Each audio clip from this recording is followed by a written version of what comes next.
Today we're going to have a look at Odin. What and who is he? The king of the gods, Frigg's husband, Baldur's father, etc.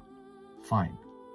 But what if we actually take a look at the Odin myth that best defines Odin, namely Hávamál, and in particular stanza 138 to 139, where he hangs himself in the sacred tree, falls down and picks up the runes.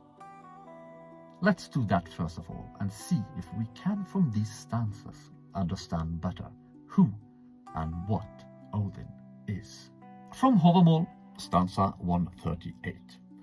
I trow I hung on the windy tree, nights all 9, with spear wounded, and given to Odin, myself given to myself, in that tree that nobody knows of what roots it runs. Then stanza 139. No bread they gave me, nor drink from a horn. I looked down, picked up the secrets, took them and screamed. Yet again I fell from there. Now, many like to see this as some sort of heroic self-sacrifice for deeper spiritual knowledge, the runes, achieved through suffering and fasting. They like to think that the rune signs came about this way. He picked them up from the ground when he finally fell from the tree. But why did he fall? Why did he hang there for 9 nights? Why was he wounded with a spear? Why didn't he eat or drink from a horn?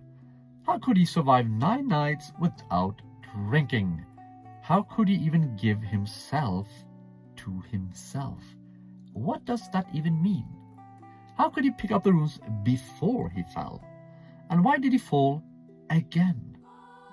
Had he fallen already? If so, why didn't he pick up the runes the first time he fell?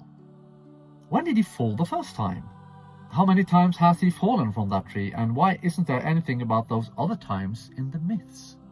We can bury ourselves in questions like these and dig deep into the absurd, or we can realize that this poem is not about an old one-eyed god who hangs himself in a tree. It's a symbol with a deeper meaning. Yes, we need to think symbols here. What is it Odin symbolizes in our mythology? If he's not some old one-eyed god riding across on an 8-legged horse, then what is it he symbolizes? In fact, we need to realize that everything in the myths are symbols, not just the names, gods and places, trees and Athens and whatever. Everything is a symbol with a deeper meaning, and at least everything is there for a reason.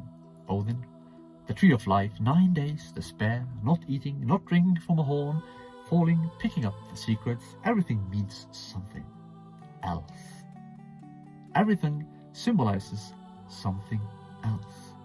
Thankfully, our forebears made that very clear to us, because if the myths don't mean something else, if they don't have a hidden meaning, then, well, they make no sense. They show us the impossible, so that we shall understand that there is something else here. Or do you really think that they made these impossible stories that we are supposed to believe in, then take literally? Wagons pulled by goats flying across the sky, hammers that return to your hand when you throw it, gods transforming into mares and giving birth to an 8-legged horse that can fly. Really? If you believe that this is what our mythology tells us, and that this is what our forebears believed in, then I have some news for you. It doesn't. They didn't. So let us find out what these symbols mean. The name Odin translates as mind, thought, and excited state of mind. It can also mean mad, wild, furious, and eager. But its meaning is mainly, and first of all, mind. The tree he hangs himself in is not a real tree, but the placenta. It looks like a tree, though, and it gives life. Odin is the father of the gods, and he attaches himself to the tree of life with a spear, that is, to the placenta with the umbilical cord. The 9 nights are the 9 solar months of pregnancy. Naturally, he does not eat anything there whilst in the womb of the mother. He does not drink from any horns whilst there either. He gets all his nourishment via the umbilical cord. Odin is the ancestral mind that is being reincarnated. He is the son of all the forebears, the father of all the gods, in one symbol, given to Odin, myself given to myself. His mind is poured into this new physical body, the child, the fetus, from the tree of life, as it is created in the womb of the mother. From Voluspo, stanza 28. All I know, Odin, where your eye is hidden in the famous well of Mimir. Every morning, Mimir mead drinks from the father of the chosen's pledge. Do you still not know enough or what? But you have been told by the scholars that Odin has only one eye, right? Well, he does not really. That is, of course, also a symbol for something else. His one eye in the well of Mimir that he had to sacrifice for knowledge is his belly button. When he is in the womb of the mother, it is connected to the umbilical cord, the spear, alias Mimir's well. That long well that connects him to the tree of life. Okay, I guess it's time to translate the name Mimir for you. It means reminiscence, which of course is defined as the act or process of recalling past experience, events, etc. I told you he was reincarnating, but to recall past lives and to become himself again, himself given to himself, he needs to connect to the tree of life, that we also know as Mimir's head. His learning process starts in the womb of the mother, and he learns from the placenta.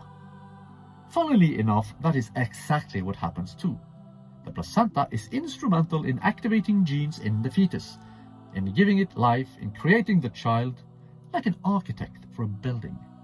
No matter the amount of materials you have at your hand, no architect, no functional building. And then finally Odin is born. I looked down, picked up the secrets, took them and screamed. Yet again I fell from there. He picked up the runes that it would be secrets before he fell, because they represent what he learned from Mimir, based on previous lives. He falls again because he was reborn. Odin returns to life.